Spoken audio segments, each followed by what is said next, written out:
Once upon a time, there was a girl named Mia, and Mia had a dog named Lola.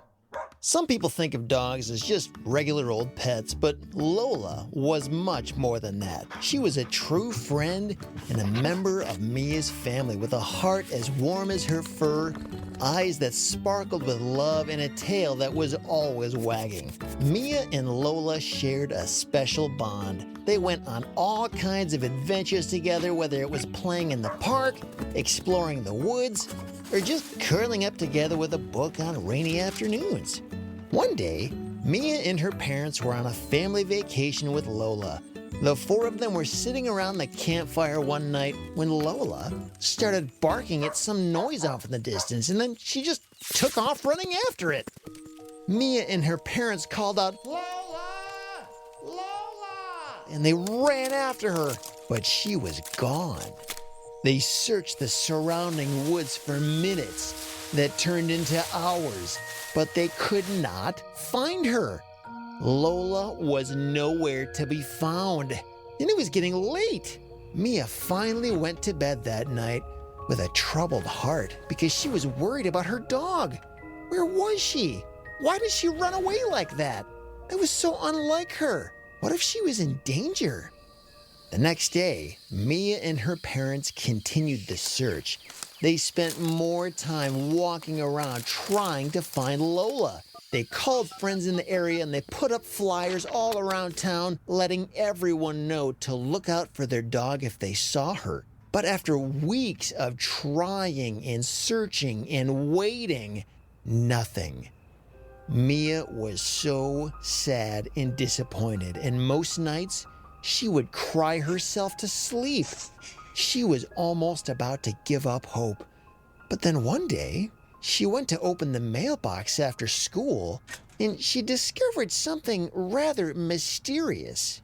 It was a large, brown envelope. When she opened it up, she found her dog Lola's collar in it. What was the meaning of this? There was nothing else in the envelope. No notes, no letter, no explanation.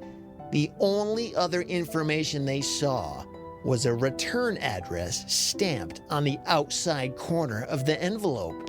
Mia showed everything to her parents and asked her mom and dad to take her to the address.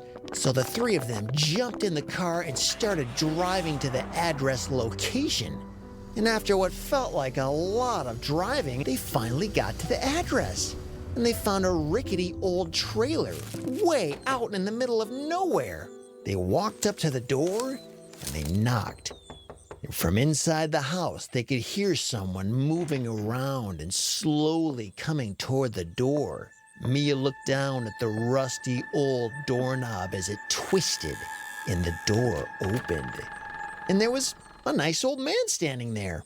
And the old man explained, "Just last week I was being chased by wolves out here in the forest when a dog jumped out of nowhere and stood between me and the wolves. I would have surely been eaten by those wolves if the dog hadn't shown up out of nowhere and barked and scared them away, and then that dog led me all the way home through the darkness and saved my life. Can you believe it? I gave the dog some food and water and then took her collar off and tried to let her rest at my house for the night. But instead of staying here, the dog just barked one time and ran off into the woods, as if she was still searching for someone."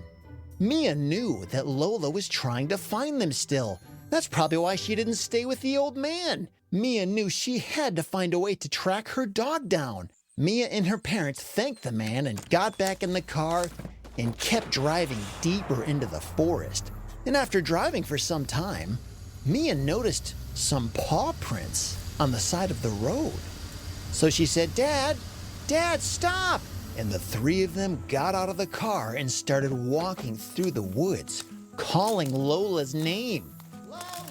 Mia was walking and calling and walking and calling. "Where are you, Lola?" Until she turned around and she couldn't see her parents anymore. "Dad? Mom?" But there was no reply. Oh no! Now Mia was lost.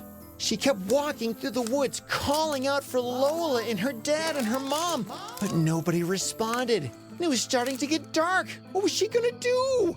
She started to run through the forest now, trying to remember the way back where she came from. But the trees all looked the same, and she didn't know where she was. Just as the sun was about to set, she peered through the trees and she saw a light coming from a tiny cottage nestled in a clearing in the woods. Mia ran towards the light, and as she approached the cottage, she saw that it was old and run down, with cobwebs in the windows and an old door that looked like it was falling apart. She went up and she knocked on the door and waited. The door opened and she saw a kind old woman standing in the doorway who welcomed Mia into her home. And Mia told her all about Lola and her dad and mom and how she ended up alone in the forest. And the old woman said, "Tell me, what did your dog look like?" And Mia explained what Lola looked like, and the old woman said, "Oh, yes, I see. I know who your dog is. In fact, she stayed here with me yesterday, right here in this very house. You just missed her. I would have kept her here longer, but she said she was looking for her family." And Mia said, "What? Lola was right here? Wait, what do you mean she told you she was looking for us? Lola's a dog. She can't talk." And the old woman said, "Oh, not to most people, perhaps, but I am an animal whisperer. I can hear from and speak to animals in ways that no one else can." And just then they heard a knock on the door. And they ran to the door, and it was Mia's mom and dad. They found her. Mia ran up to her parents and jumped into their arms and gave them a hug. And she told them everything the old woman had said.